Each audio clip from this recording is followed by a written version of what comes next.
अस्सलाम वालेकुम। नया दौर के साथ मैं हूं मुनीर बाजवा और मेरे साथ मौजूद हैं सलमान अकरम राजा साहब। राजा साहब, पीटीआई को फिर से डीलिस्ट करने की खबरें जो हैं वो आ रही हैं इलेक्शन करवाने के बावजूद, तो ये कैसा देख रहे हैं आप इसको? देखिए जी, ये एक बदकिस्मत दौर है हमारी तारीख़ का, जब एक सियासी जमात जो मुल्क की सबसे बड़ी सियासी जमात है उसके ख़िलाफ़ एक यलगार का समा है और मुख्तलिफ जो इदारे हैं रियासत के वो जुटे हुए हैं इस काम में कि जो आवाम की नुमाइंदा जमात है उसको ख़त्म किया जाए, उसका वजूद ना रहे। पहले इलेक्शन में जो हुआ वो तमाम काम के सामने है, उसके बाद जो हो रहा है वो सामने है। लेकिन मैं आपको बताऊं, ये एक मैं समझता हूँ बहुत ही अच्छा भी लम्हा है। एक हवाले से पाकिस्तानी कौम में जमहूरियत का शऊर मैं समझता हूँ बेदार हो चुका है। अब इस शऊर को ख़त्म करना नामुमकिन होगा। जो 76 साल से नहीं हुआ था वो पिछले 6, 8, 10 माह में मैं समझता हूँ एक बहुत ही गहरे वसूख के साथ हो गया है।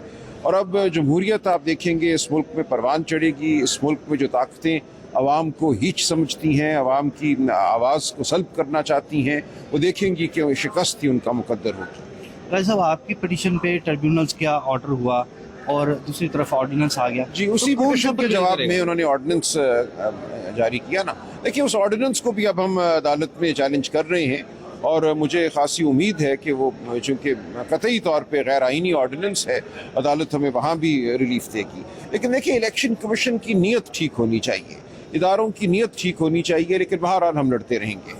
राजा साहब, इमरान खान साहब से आपकी मुलाकात हुई? जी, मेरी कोई 2-2.5 हफ्तों से तो नहीं हुई, बीच में मुल्क से बाहर भी था, तो होगी लेकिन अनकरीब इंशाल्लाह। तो कोई पैगाम आपके लिए वहाँ से आया हो? जी, पैगाम तो उनका सब के लिए यही है कि तैयार रहो, डटे रहो, जद्दोजहद के लिए भी तैयार रहो। तो ये हमें सब कुछ करना होगा, आइनी सतह पे, कानूनी सतह पे, सियासी सतह पे हम करते रहेंगे। राजा साहब, लाहौर में ये सुनने में आ रहा है कि पार्टी को दोबारा से मुतहर्रिक करने और जल्द से जुलूस और करने के जो है वो टास्क दिया गया है, इससे क्या अगराज़ व मकासद हो सकते हैं? ये देखिए, एक सियासी अमल है जो आइनी हक है हर जमात का, हर फर्द का।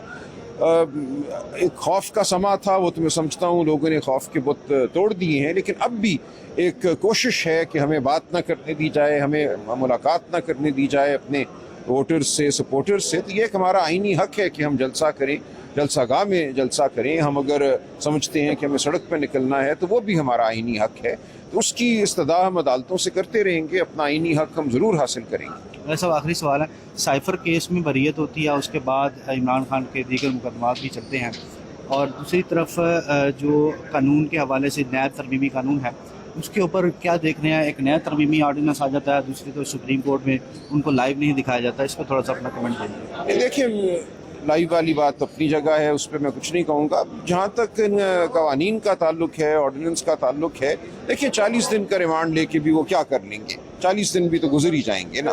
15 दिन हो या 40 दिन हो, गलत है, इसको भी चैलेंज किया जाएगा मेरा ख्याल है। लेकिन इससे कुछ हासिल नहीं होने वाला। जहाँ पहले 10-11 माह गुजर गए, ना इमरान खान साहब के अज़म में कोई फ़र्क आया, ना जमात के अज़म में कोई फ़र्क आया, ना वोटर की जो समझ बूझ है वो बदली। तो 40 दिन हो या 15 दिन हो, इससे कोई फ़र्क नहीं पड़ने वाला। Thank you so much sir.